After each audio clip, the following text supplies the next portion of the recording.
Eh, ¿Qué tal? Conversaba con unos compañeros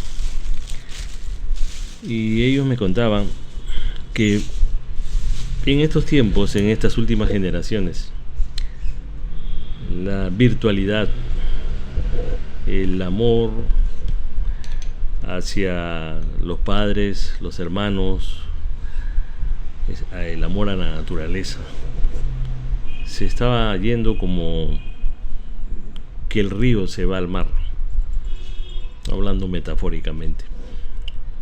Pero sí le dije, claro, eh, esa chispa divinal que tenemos todos y que hace muchísimos años atrás lo teníamos de otra forma, el concepto de lo que acabo de mencionar lo teníamos de otra forma, ha ido cambiando, ha ido evolucionando, porque los valores y principios, la moralidad y la ética ha ido cambiando a través del espacio y del tiempo. No podemos ser iguales que generaciones de muchos años atrás. Por decir, gente que tiene 70 años no puede igualarse con una generación que tenía 20, ¿no? Pero se puede rescatar algunas cosas de los de 20 y los de 20 podrían rescatar algunas cosas positivas de las personas que tienen 70, ¿no? Es una cuestión de balance, de saber madurar las ideas y las cosas y seguir adelante en la vida. También conversábamos del significado de algunas películas, ¿no? Por ejemplo, en esa película Gladiador se puede rescatar un gran mensaje, ¿no? De que el César era muy acomedido al gladiador, ¿no? Al general que controlaba las tropas, y que en una de esas el César le dice pues que el gladiador debería ser el César, ¿no? El futuro César, porque él tenía un hijo que aparentemente no le simpatizaba o no lo veía como un buen guerrero, lo veía con otra perspectiva, y el hijo se entera también de eso, de que tenía preferencia el César por el general y no por el hijo, ¿no? Y una de esas, en la carpa, los que hemos visto la película nos vamos a dar cuenta del mensaje.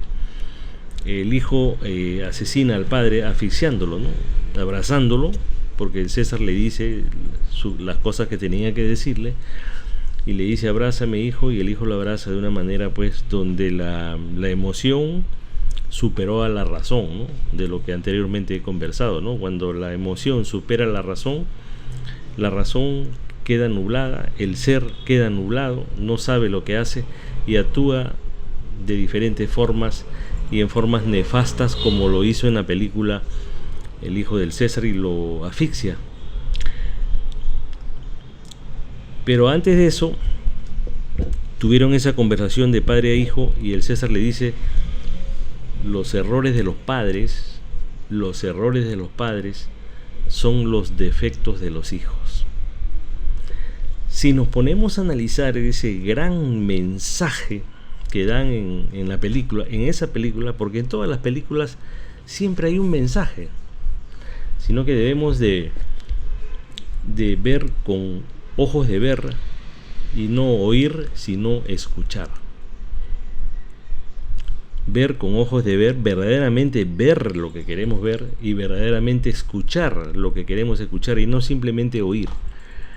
Por eso es que una buena película, es mi parecer, verla 2 veces o hasta 3.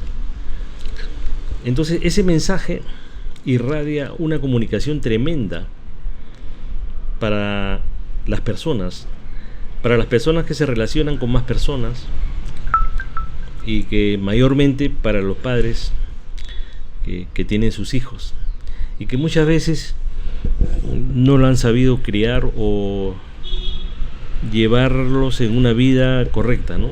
Porque casualmente muchas veces los padres no sabíamos cómo era esto. Ahora hay tanta literatura, tantas cosas que han salido últimamente, que bueno, hace muchos años, y a las personas que les gusta estudiarla o estudiar esas cosas o leerlas, va a enriquecer el conocimiento, y cuando tienen hijos pequeños van a aplicar ese conocimiento con los niños y van a ver la gran satisfacción con el tiempo cuando tú veas logrado ese niño basado en esa educación, en esa formación que tú has tenido, y has tenido un aprendizaje de un libro de una persona, y que eso ya quede en el pasado, ¿no? Y que lo vas a aplicar en el aquí ahora con tus hijos. Entonces, esos mensajes de las películas es muy importante. Y hablábamos también de que muchas veces los puestos de gran, por decir, envergadura en las empresas, traía como equivalente de dejar abandonado a los hijos de pequeños, ¿no? De chiquitos. Entonces estamos hablando pues de los dueños de grandes empresas, de millonarios, multimillonarios, ¿no? Y hay muchos casos en el cual un norteamericano multimillonario, X nombre, se dedicaba a trabajar. O sea, él vivía para trabajar, no trabajar para vivir, que es diferente. Hay personas que viven para trabajar, su vida es el trabajo, cuando debe ser al revés, ¿no? Hay que trabajar para poder vivir, sobrevivir. Entonces él abandonó a sus hijos porque se dedicaba a trabajar, su vida era el trabajo, y tenía hijos, mujer, parientes, padres, pero entonces llega una edad que se tiene que jubilar, y había encomendado a otras personas que dirijan la empresa, ¿no? Porque sus hijos ya eran independientes y tenían sus negocios. Entonces un día el padre, ya jubilado, le dice a su hija, acompáñame, voy a ir a comprar a un centro comercial. Y la niña, la joven, le dice, papá, estoy ocupada y ya tengo una cita con mis amigas. Entonces el padre se siente un poco triste, ¿no? Que está solo, porque ya la esposa creo había muerto, y que la hija no quería acompañarlo y prefirió a sus amigas que al papá. Va donde el hijo y le dice lo mismo, y el hijo le dice que estaba ocupado, que no podía acompañarlo. ¿Qué pasó ahí? Si él empieza a rememorar, si empieza a retroceder en el tiempo, en el espacio, en el pasado, se daría cuenta que los errores de los padres son los defectos de los hijos, porque nunca se comprometió con ellos, nunca estuvo con ellos, estuvo muy poco tiempo, no le dio tiempo. O sea, las etapas que van pasando de la niñez, ¿no? Y que van creciendo, la juventud, la pubertad, la adultez, son etapas que los niños van quemando, pero esas etapas que se van quemando, así como los cohetes que salen al espacio y van quemando y van botando los tanques de oxígeno o el material que lleva, igual en los niños se van quemando etapas de la vida, pero esas etapas deben estar acompañadas con los padres. De lo contrario, ellos no van a saber qué hacer, o van a llevarse de un mal consejo o del consejo del amigo. Y él empezó a recapacitar y se dio cuenta que cuando él era joven trabajaba, y a los hijos nunca le daba el soporte. Por eso que es propicio para la gente joven, ¿no? Que tiene un niño o va a tener un niño, ir aprendiendo todas estas cosas. Hay una infinidad de libros que se pueden conseguir tanto físicamente como virtualmente para poder aprender, y sobre todo reunirte con gente que sepa más que tú. Siempre va a haber personas que sepan más que tú.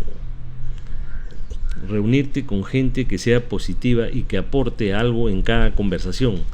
No hay que perder el tiempo. El tiempo es fugaz. El tiempo no se detiene. El tiempo va de una forma unidireccional y siempre fluye al pasado.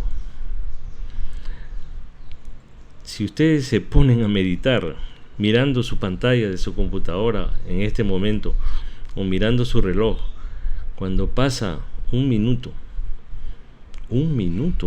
60 segundos, son 60 segundos menos que tienes de existencia.